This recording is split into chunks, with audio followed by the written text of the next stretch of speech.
In a powerful show of support for nature, nearly every government in the world united behind the CBD's sweeping biodiversity plan for life on Earth. They committed to halting the extinction of threatened animal, plant, and fungi species.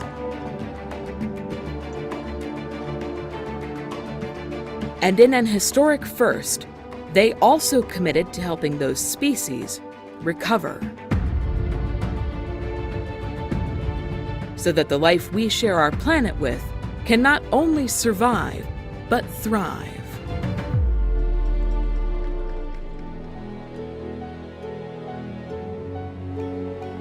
Making these goals a reality will take all of us working together. Reverse the Red is supporting governments, conservation experts, and communities around the world as they join forces to activate tried and tested tools and tie global efforts to local expertise.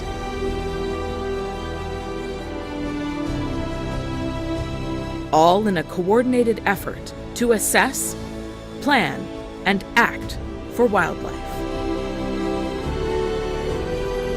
Together, we can save species from extinction. Together, we can secure our planet's future. Together, we can reverse the red.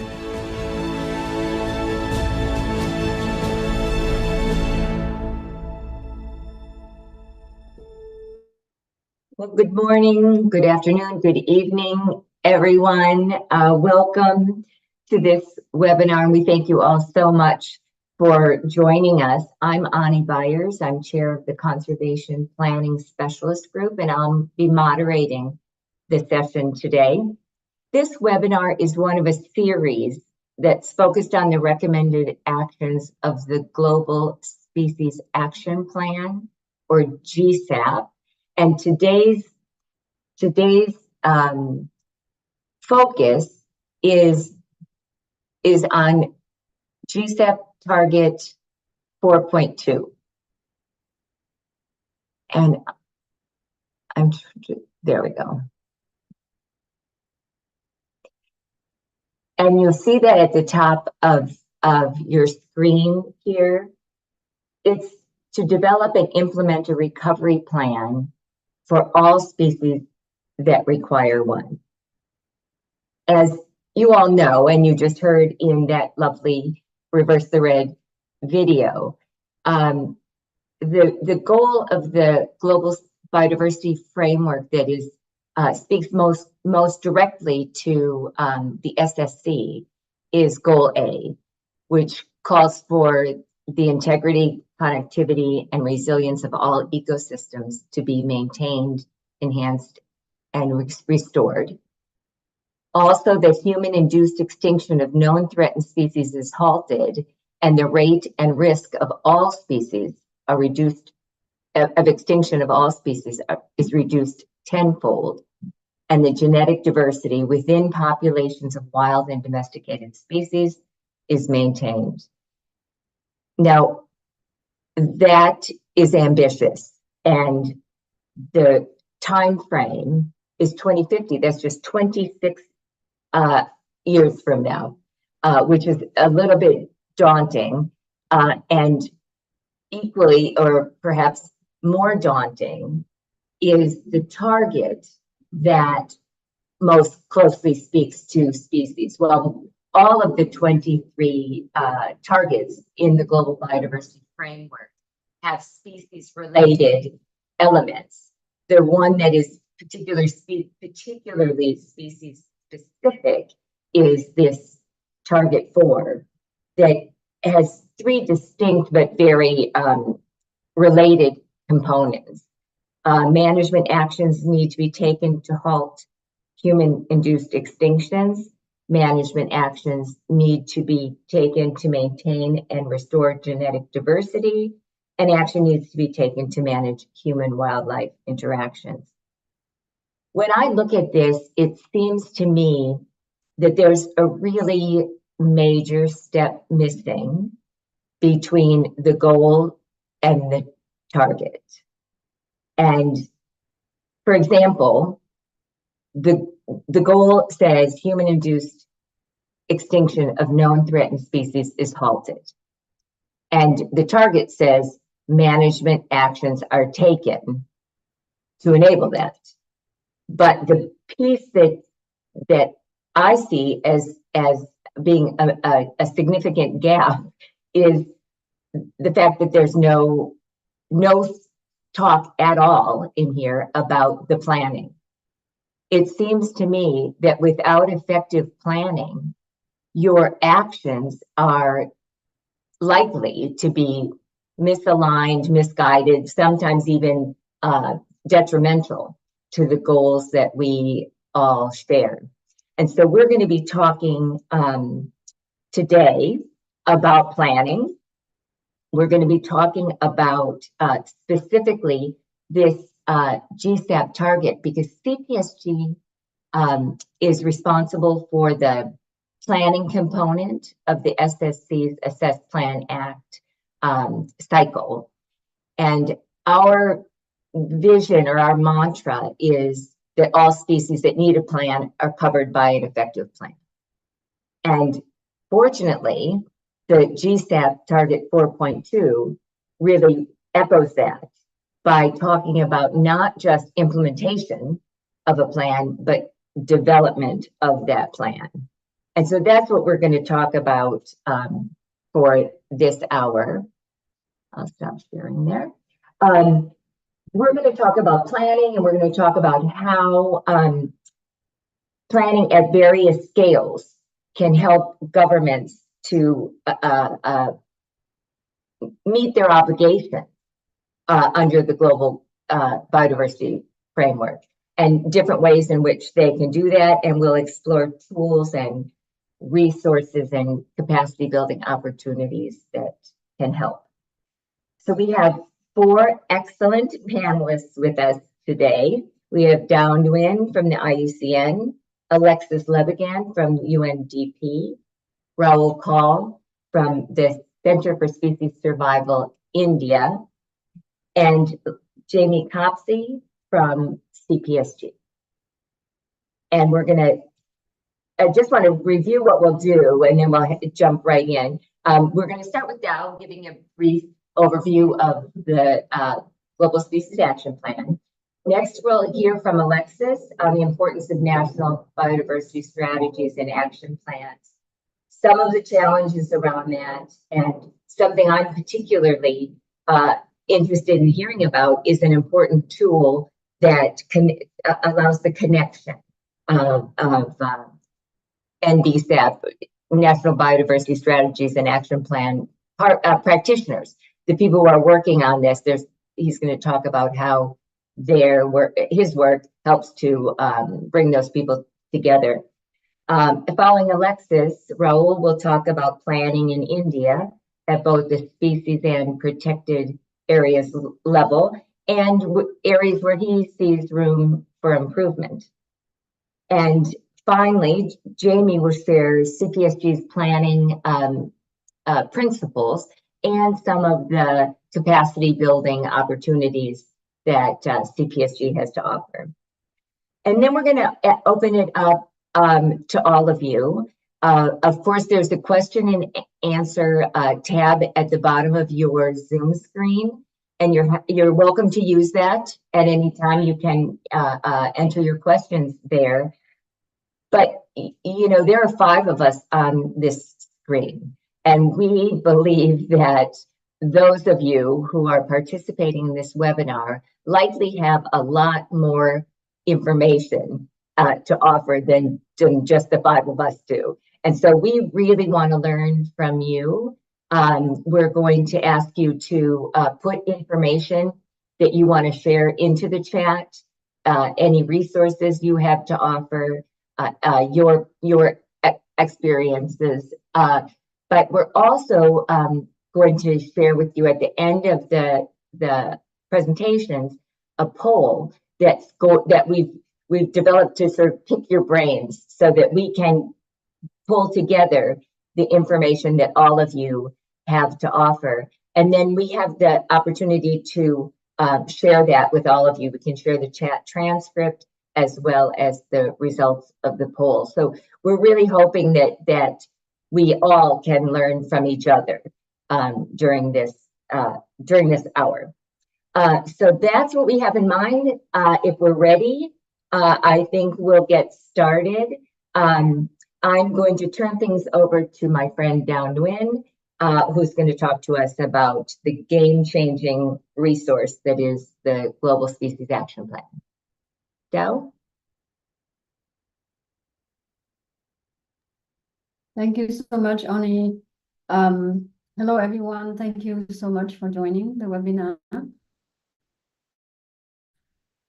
I am Dao Nguyen from IUCN Species Conservation Action Team based in Cologne, Switzerland, from IUCN Secretariat. So let me share screen. So I will quickly give an overview of the Global Species Action Plan.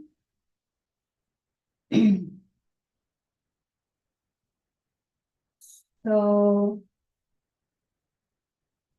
the Global Species Action Plan came from a call from the IUCN Species Survival Commission leaders met in Abu Dhabi in 2019, calling for ambitious goals and targets for the global biodiversity framework. At that time was being developed in 2020, but of course, because of COVID, things changed a bit, so it was adopted later in 2022. But during that time, in the early 2020, after the call from Abu Dhabi of the SSC, IUCN came back and did a thinking of how we could support this new framework to avoid the failure of the Aichi target. If you all know about the Aichi target in the previous 10 years, and that the Aichi target 12 on stop extinction didn't really achieve much. So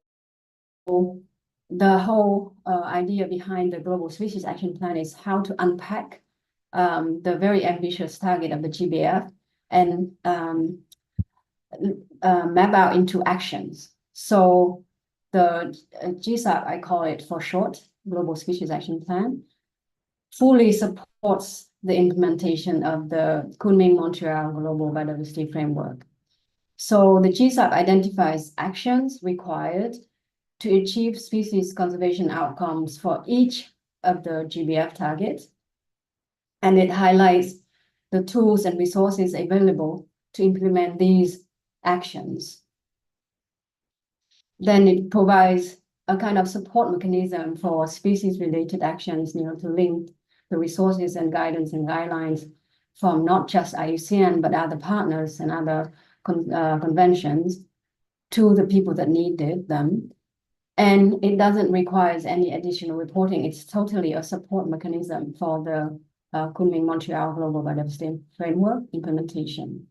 And it was developed by a team of IUCN. So IUCN, we have the SSC commissions, IUCN Secretariat, and other commissions members, and also many of our partners and our IUCN members as well.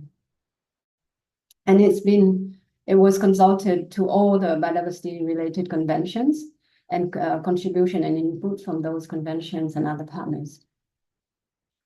So for the GSAP, it has been listed officially under the CBD 2030 targets with the guidance note, especially for target 4, target 5, target 6. But these are the direct species target, but it's also have support actions for all the GBF targets. So you can download the GSAP, you can download the GSAP book.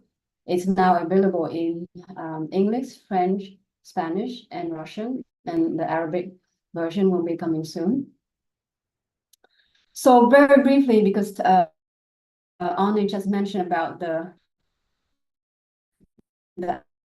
action, the GSAP action. So the GSAP team look at the Global Biodiversity Framework target, each of them. So and so look at these targets, how we unpack it into actions. So then experts have unpacked it into different actions, but follow the SSC assess plan act cycle. So the first is how you to assess the conservation status of species, and the long list of other sub-actions here. So you can refer in details because I don't have enough time to go through here. So today, you will see that Ani mentioned today we discuss about the action 4.2, develop and implement a recovery plan for a single species or multiple species. So then we have a list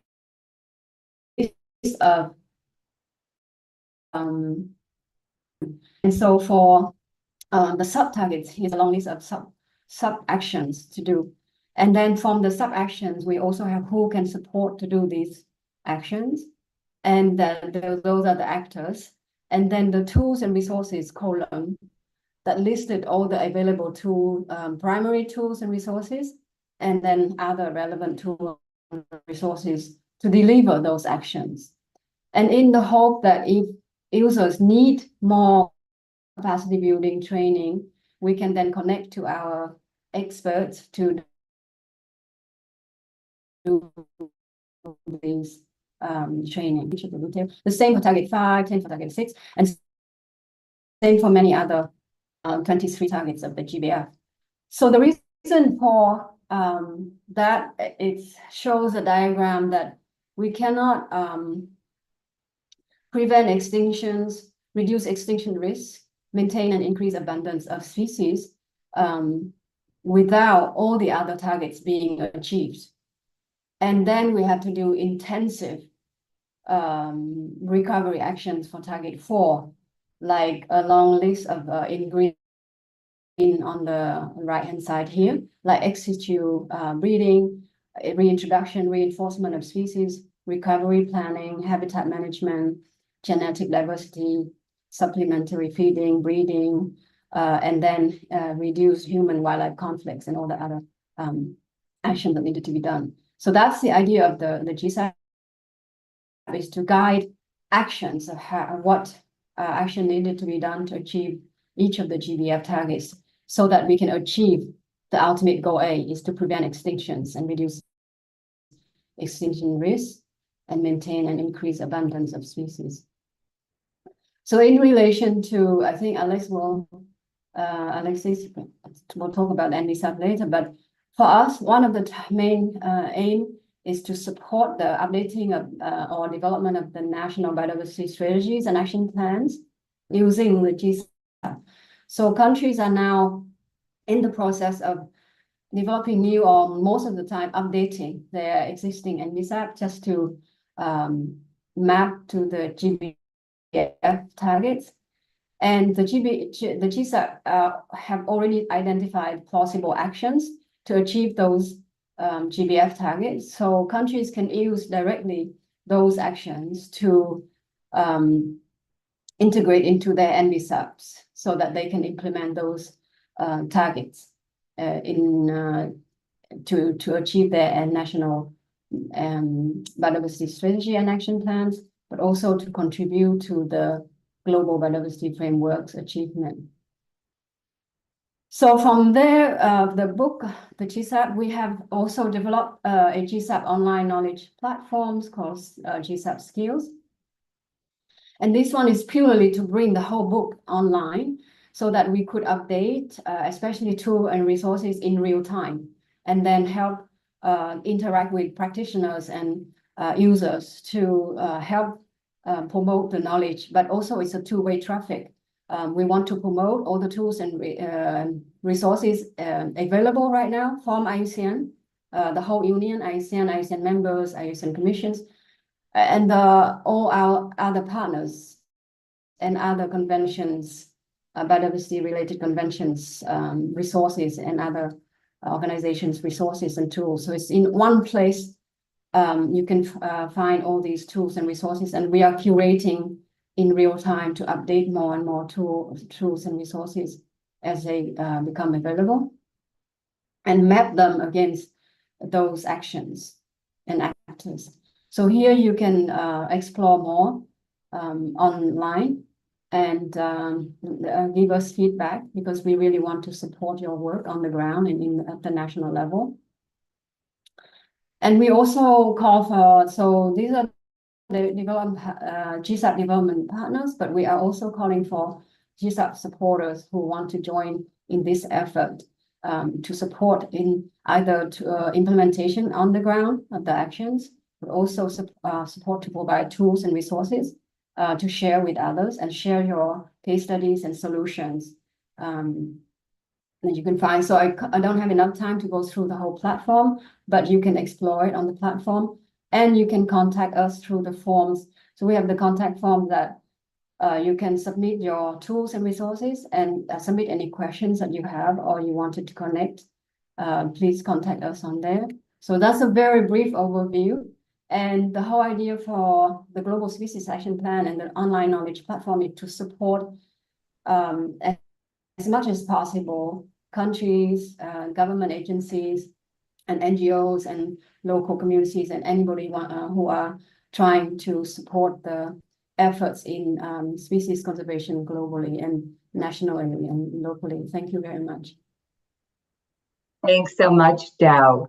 I just think that's absolutely fabulous. I really mean, I see that as a game changer, particularly the GSAP Skills online knowledge platform. I really encourage everybody to go check that out. It's I see Megan has just added that link to the chat, so thanks so much.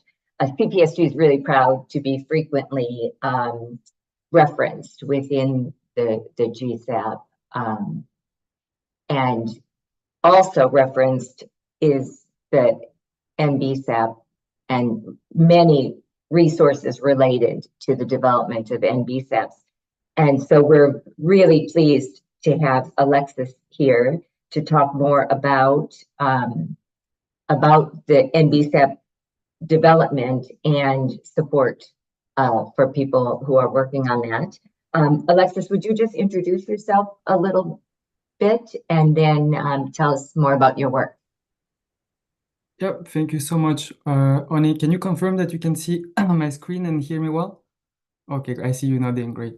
Okay, thanks. Hi, everyone. So my name is Alexi. So I work as a technical analyst at UNDP headquarters, and I work on the GEF-funded Early Action Support Project, which is supporting, from our side, from the UNDP side, 69 countries in aligning their NBSAPs and ensure that new biodiversity targets are adopted by COP16 in October, which is coming very, very soon. And before starting, of course, I wanted to thank very much Reverse the Red for inviting us to speak today in this important conversation. And as Oni mentioned earlier today, so I'll be speaking specifically about the importance of NBSAPs and the way we support national level planning for biodiversity. And I will also talk about the NBSAP Forum as a tool to connect practitioners and support countries in the work they do. And just before starting, so I'll be focusing specifically on biodiversity more generally, but hopefully some of the points I'll make will feed a little more into the next topics, next presentations that will focus more on the species part. So I wanted to start by providing just a little bit of context and information on the Convention on Biological Diversity, which obviously we're all very familiar with at this point. So I'll be very brief. This is a UN agreement that plays a key role in facilitating biodiversity conservation at the global level. And there are mainly three pillars to this agreement. So the conservation of biodiversity, the sustainable use of biodiversity, and the fair and equitable sharing of the benefits arising from the use of genetic resources. And obviously to make the change happen, the change that we need, the ambitions of the global goals and targets need to be reflected in national level policies and planning. And in this regard, the NBSAPs or the national biodiversity strategies and action plans are the main policy instruments.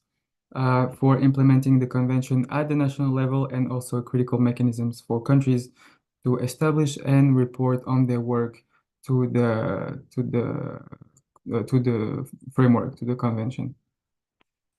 So here I wanted to talk a little bit about the challenges when it comes to NBSAP, some of the things that we have noticed. So in the past, progress towards addressing biodiversity loss using NBSAPs has been insufficient. There was a recent study on a recent review of NBSAPs that revealed that only a third of national targets found in the country's NBSAPs were on track to be met. And in addition, it was found that fewer than a quarter of national targets were aligned with the Aichi biodiversity targets in the CBD strategic plan.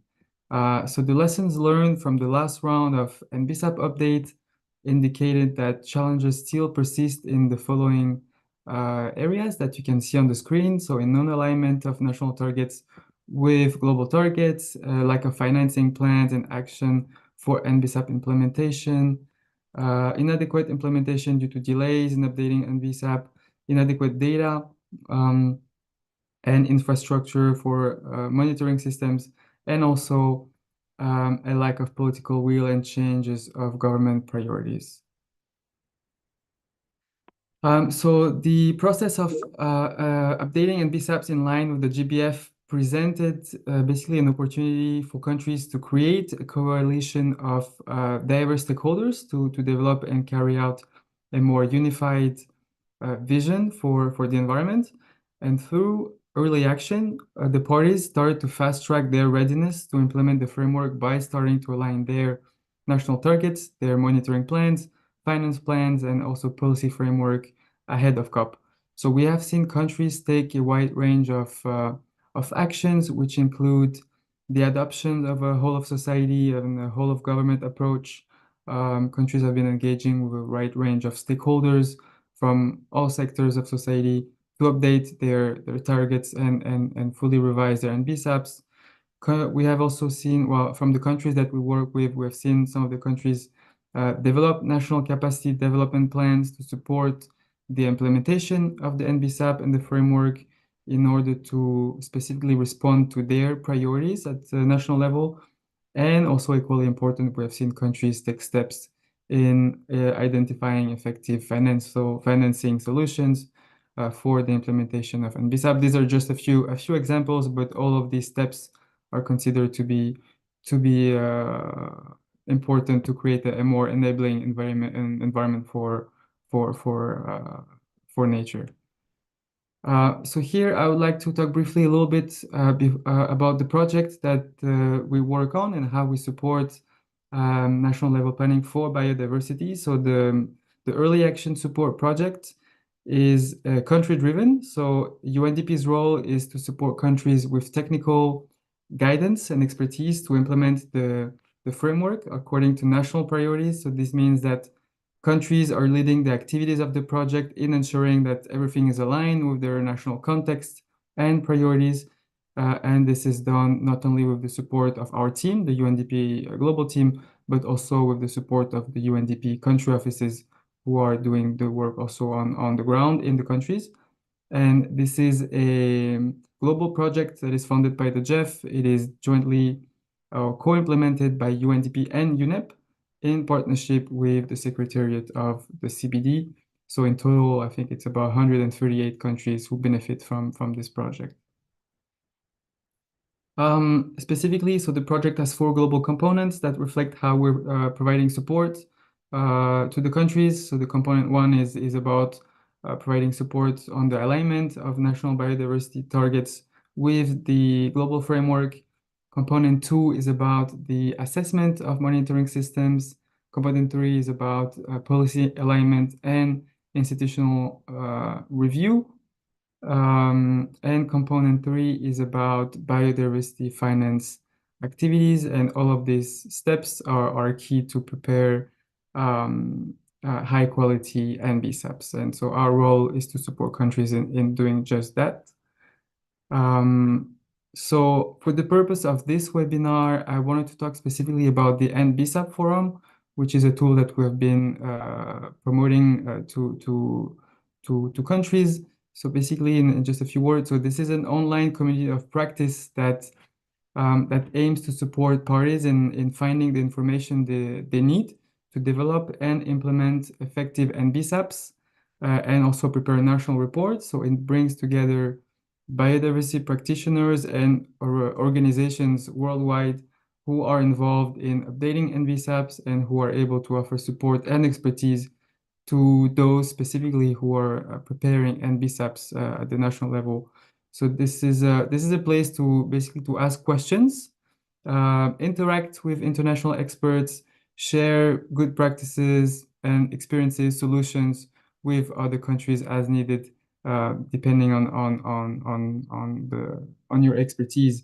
And for your information, so we have launched now about a year ago the version 2.0, so to say, of the forum that reflects the framework, the last framework, the most recent framework, and the 23 global targets.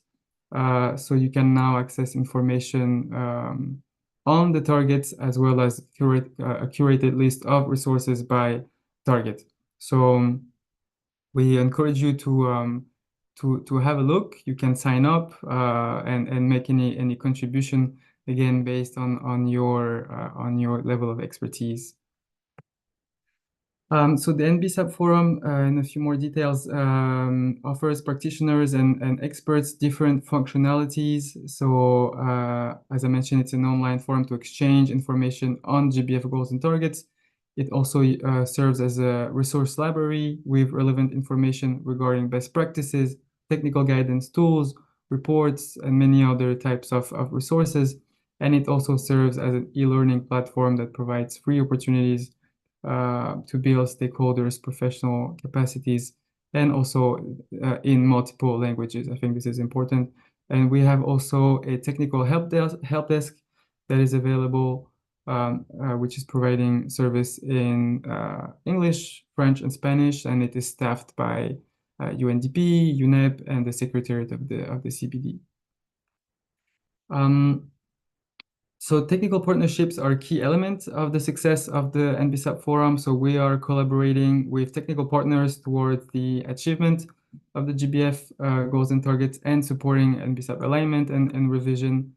And the forum currently has about 20, or I think 21 established partnership, with Reverse the Red being one of them. And you can see here the full list of partners. We're also collaborating with IUCN and the Nature Conservancy and many other great partners. And partners are engaging in the forum in different meaningful ways. They share news, publications, e-learning opportunities with policymakers and practitioners on the forum directly. They, whenever is appropriate, they populate the online discussions with information on targets where they have expertise, and they also help promote events that are beneficial to members, such as any workshops, training, webinars, such as this one. And the partnership also contribute to development of a resource database, a consolidated resource database, and they have provided focal points to support countries that are participating specifically in the Early Action Support Project. And this information and any other update is disseminated with all our government focal points through a monthly newsletter. So we're always, looking to expand our list of partners. So if there's any interest, please feel free to reach out to me. I'll be dropping my email into the chat right after. And this will be my last slide. So I just would like to share a few ways in which you can contribute. So if you have interest, you can share relevant information related to the goals and targets of the GBF. As I mentioned, news, events, publications, as you wish. You can invite technical experts from your organizations to post also relevant information on the forums. And you can just help us spread the word through your own communication channel. So we appreciate your contribution and hope to see some engagement there. And this marks the end of my presentation. So thank you so much for for the attention, and we'll be ready to answer any question if there is any. Thank you. Thanks, Alexei. Thanks so much. You know, I mentioned earlier how ambitious and daunting the goals and targets are of the GBF, and to hear from Dow about the GSAP and you about this NBSAP forum gives me hope.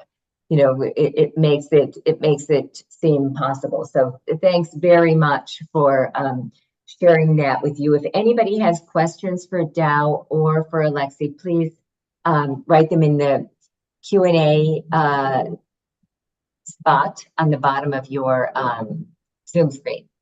Okay, we're going to move on to our next speaker, Rahul Kaul from Center for Species Survival, India. Would you give us just a little bit more information about yourself, Rahul, and then tell us about your work? Thank you so much, Ani, and greetings to everybody, all participants from wherever they are participating from. Thanks very much to Reverse the Red for having me here. I am Rahul Kaul. I work for the Center for Species Survival India, a setup that has been recently started. We are kind of just 3-4 months into it. And prior to this, I have 35 years of experience in research and conservation management, and recently retired as the CEO of Wildlife Trust of India. So the purpose of my presentation today that I'm sharing now is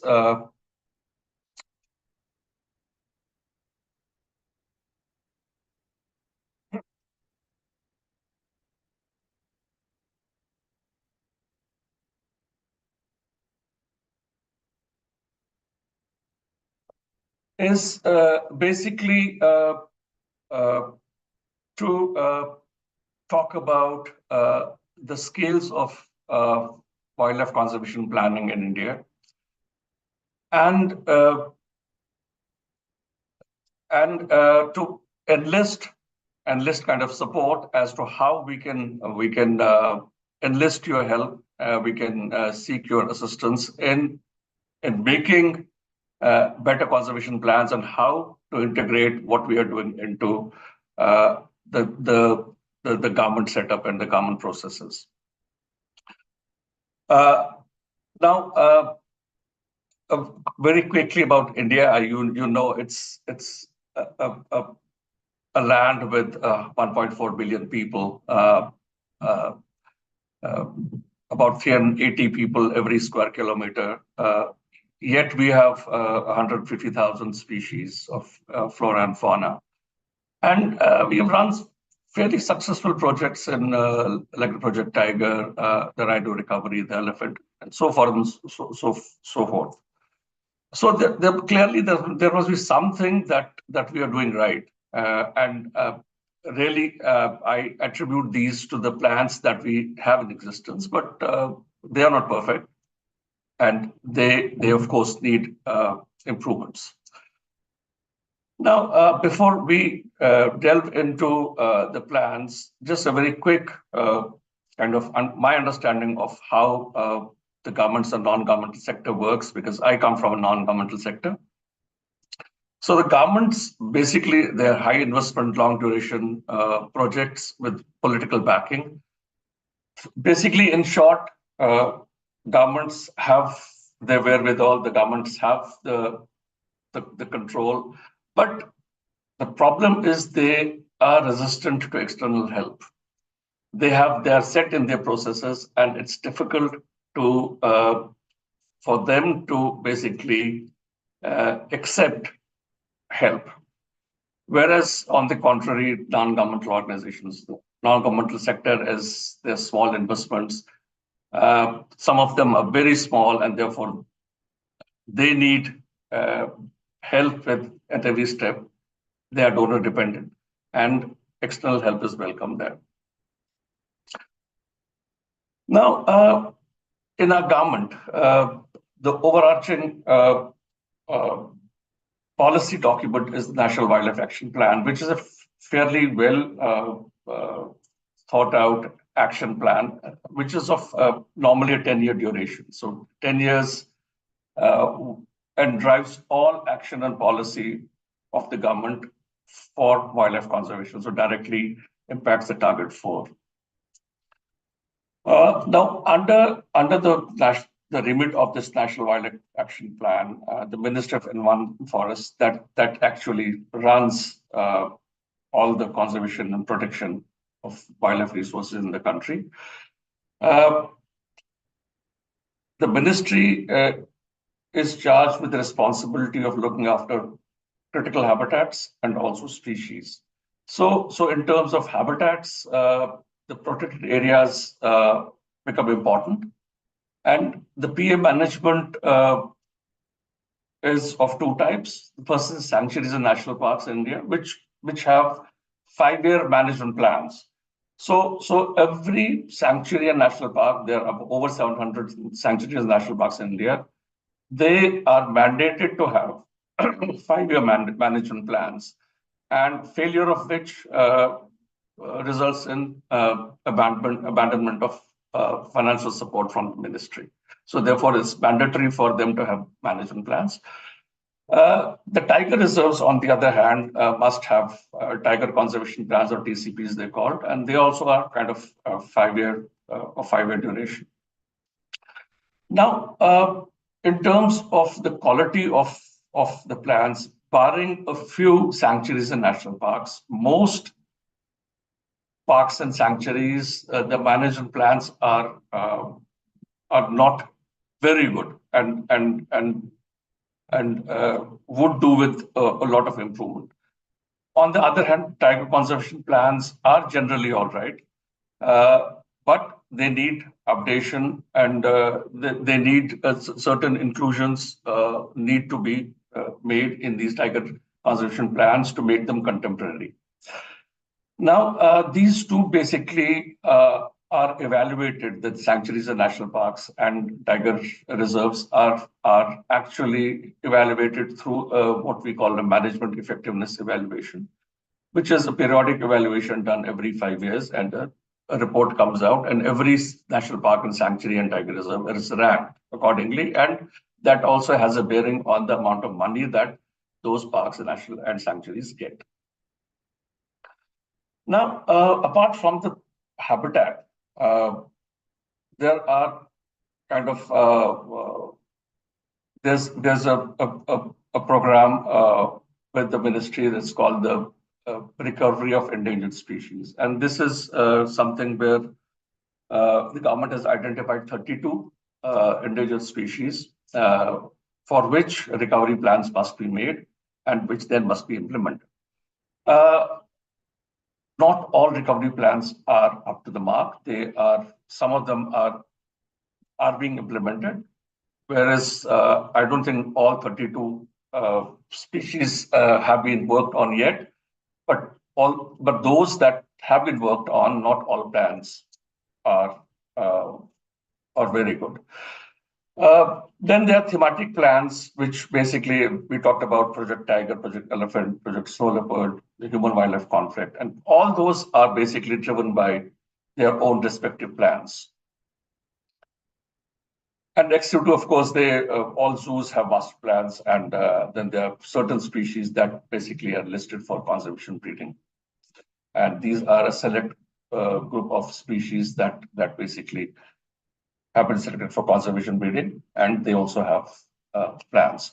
Now, role of planning.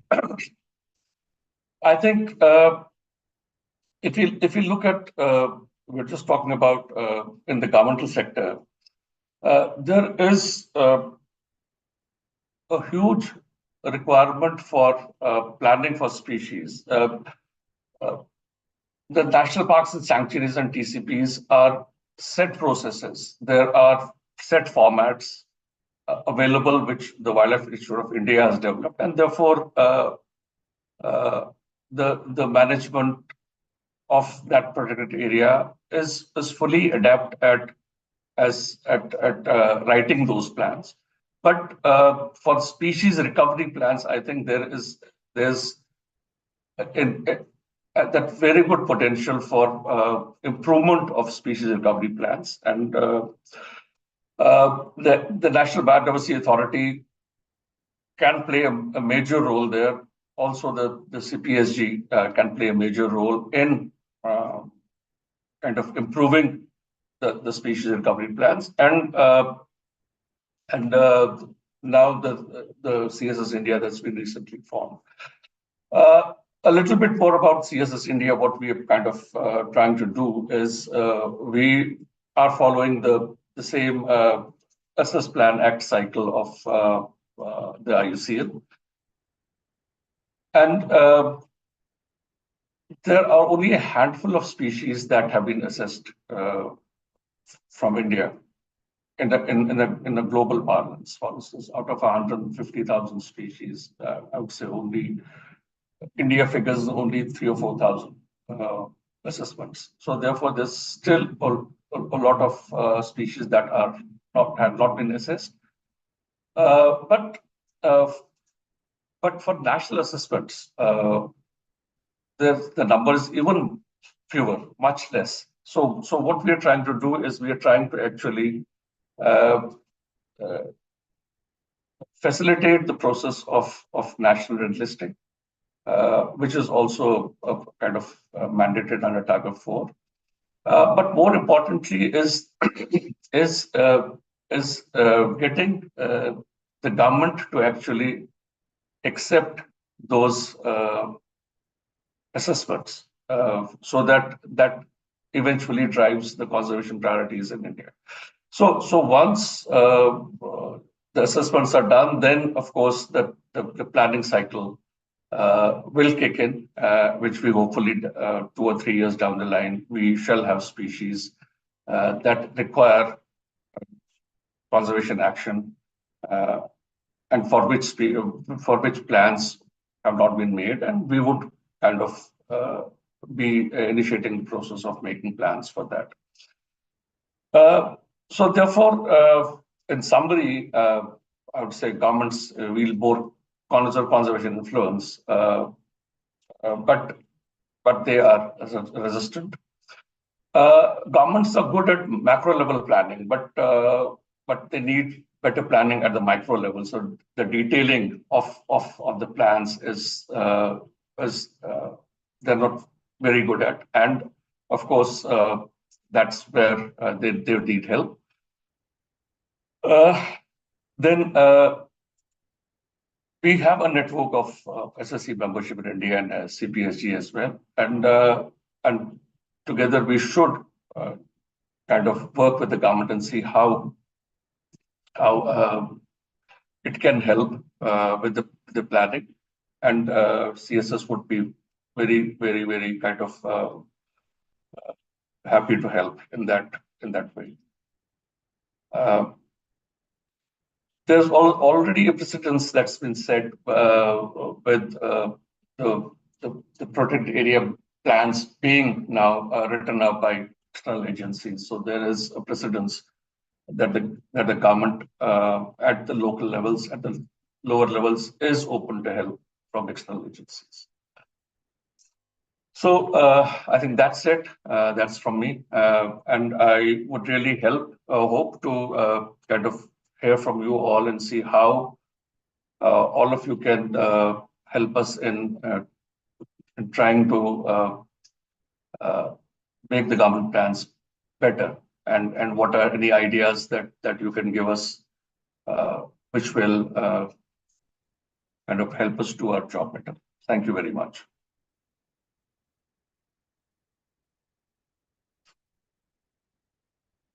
Thanks so much for that, Raul. CPSG is certainly ready and willing to collaborate with you when you get to the planning stage. Now I'm going to turn over to last but not least, CPSG's own Jamie Copsey.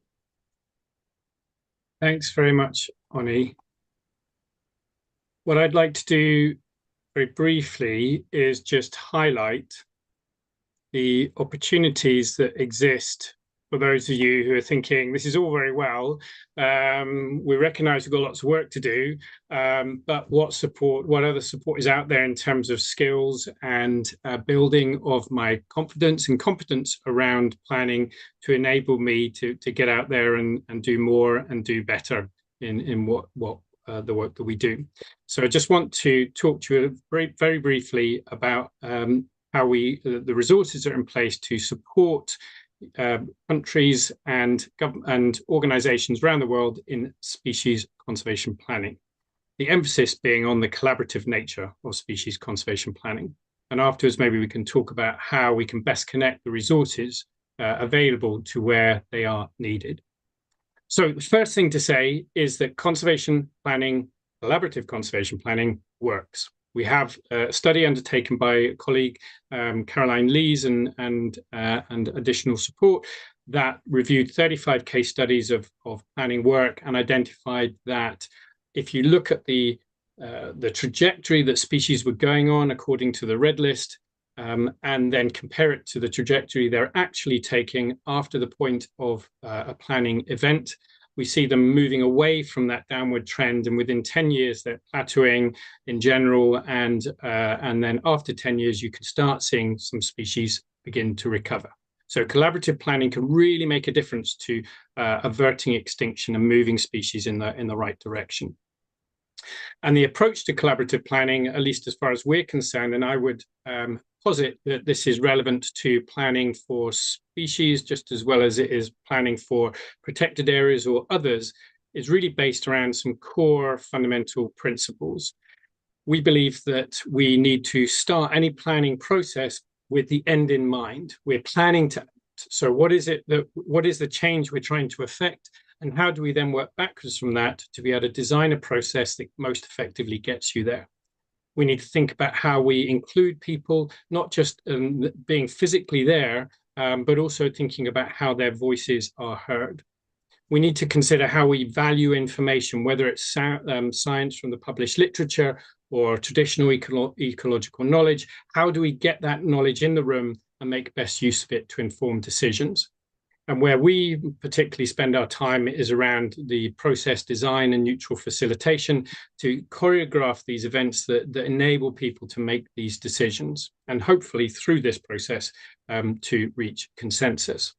Once the products are produced, it's important these plans don't just, they clearly need to be for people who are using them to implement, but we should spread these resources far and wide, because you never quite know whose desk they're going to fall on, and what opportunities they're going to bring for the species that sit within that plan. And throughout, we need to adapt, whether it's with the planning process or adapting the plans themselves during implementation.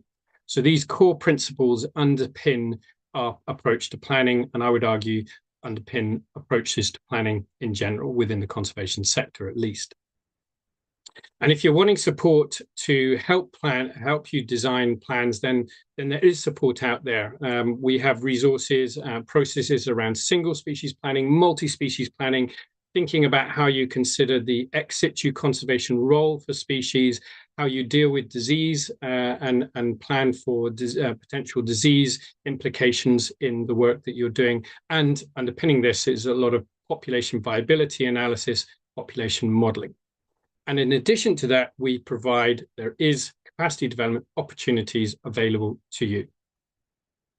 So we run training courses in how to do species conservation planning, following the principles and steps. And perhaps Megan could share a link to the principles and steps document online. I can challenge you to try and find that one.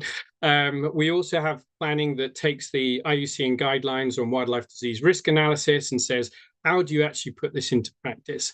And the same for the ex situ guidelines, how you think about the ex situ roles within the species conservation context. Again, training courses available to turn those guidelines into practice.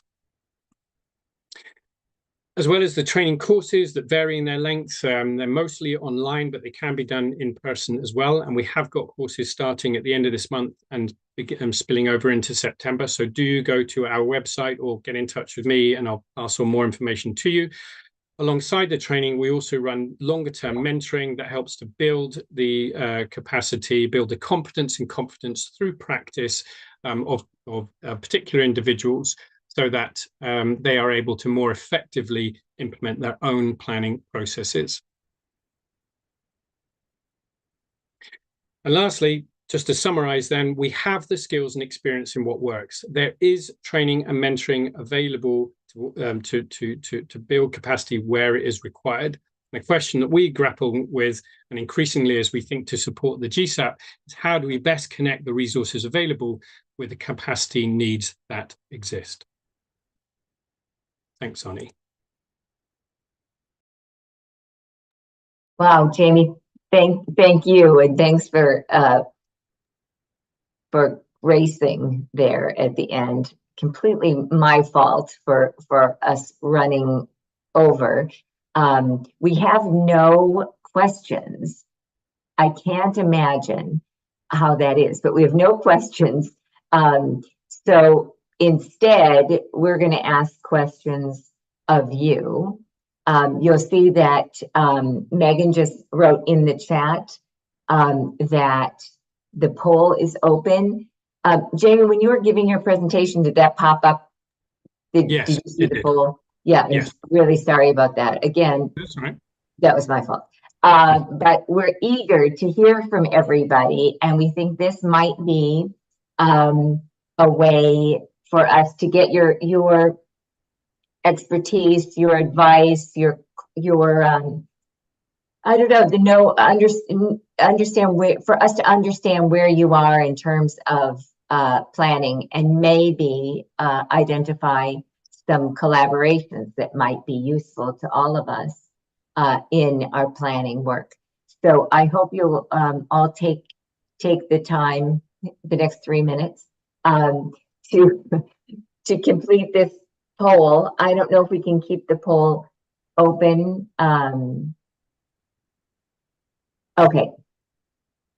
Okay. Megan's saying we can run over a little. I understand that people have other things to do, but at least we'll be able to keep this poll open. I wonder in the meantime, I wonder if any of the other, if anybody has any questions for Jamie around the species conservation training and mentoring that he mentioned. I think it's absolutely correct, Jamie, that the basis of all of our training is applicable across various scales of planning. So even though our focus as a specialist group is planning for species, I think whether you're planning for, as Raul was talking about, at a protected areas level or site-based level, or threat at the level of threats, it's still quite useful. And so I just wondered if anybody had a question or would like more information about that.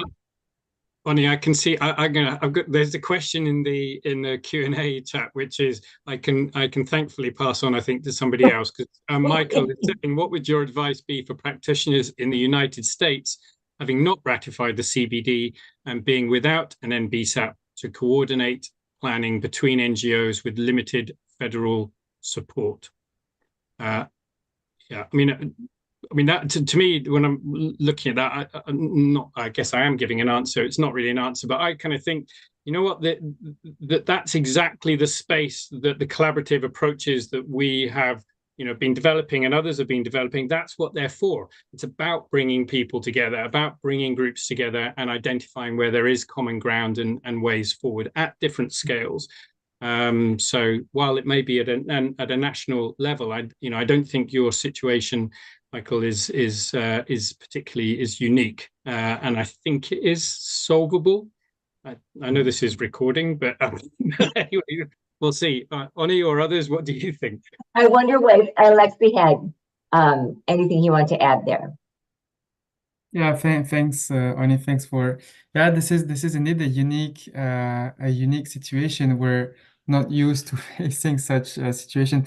I do think that it is possible to find some kind, I mean, my answer is going to be rather general, but to find some kind of platform to be able to bring together NGOs, civil society, other organizations that can, that can contribute to such dialogue. I understand the way the US politics work with the federal level and state level is a little maybe challenging to coordinate. I'm not too expert in US politics, but I am quite positive there must be a way to find some kind of platform to bring everyone together and have such dialogue. But this is indeed quite a unique case that I will have to think about myself after the webinar. Maybe I can be more helpful here. Yeah, thanks, Alexa. Yeah, CPSG does a lot of work with the U.S. Fish and Wildlife Service, and all the work we do is collaborative, so that they're very willing to bring in other entities that can help with planning for threatened species in the U.S. But yeah, make sure that you reach out to us, Michael, if you want to talk about that further. There's another question: what level of data or information is needed for the collaboration of researchers and practitioners? And Jamie, do you want me to answer that, or do you want to take it? Well, I guess it depends what they're trying to collaborate over. I mean, you can obviously collaborate with no data at all if you're just willing to collaborate.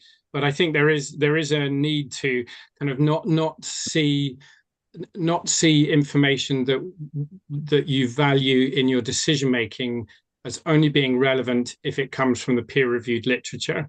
That it's about soliciting information and critiquing it all to understand kind of the rationale behind it, because often experience can carry as much weight as long-term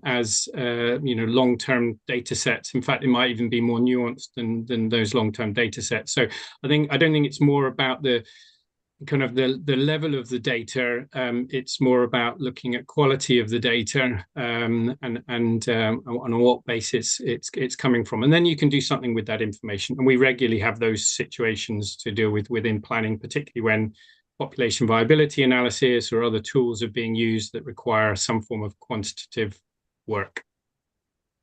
And I remember a workshop we did for the tree kangaroo where the best information in the entire world was available only because we had local landowners in the room, not because we had scientists and published journal articles. So yeah, I think that's a really very good and interesting question. And yeah, I agree with Jamie's answer completely. Does anybody else have a question that they would like to ask before we sign off here? I hope people have had a chance to look at the poll, and I can't tell if anybody's responding to that, but it would be really fun to see what you all have to say in response to those questions from our panelists. Hi, Karen. One of the benefits of the Reverse the Red is collaboration between institutions, government entities, and NGOs. AZA is now engaging with CPSG to assist with training and planning for the SAVE program. So even the US is not a party to the CBD, yeah, there are programs to begin to coordinate planning. That's a great answer, Karen. Thanks very much for sharing that. Anyone else? No? Okay, I really appreciate all of you hanging in there, all of you who are still with us. And if you do get a chance, I hope you'll complete the poll, and we'll then send back to you the results from that. I really want to thank the panelists. It was really great. I mean, I don't know what everybody else thought, but I loved hearing from each of you, and I really learned a lot. It's been a really interesting hour. And thank Megan, who's behind the scenes, but doing magic back there. And of course, to all of you who signed in and listened, those of you who listened to the recording. And we really do hope that you'll reach out, not just to us, but to anyone else that you met in the chat here. If you need any support, encouragement, tools, training, advice, let us know. And remember that you have the NBCEP forum and the GSAP skills, the online knowledge platform, to explore as well. So we hope that this has been helpful to all of you. And we thank you very much for tuning in. Thanks, everybody. Bye. Thanks, everyone. Bye. Bye.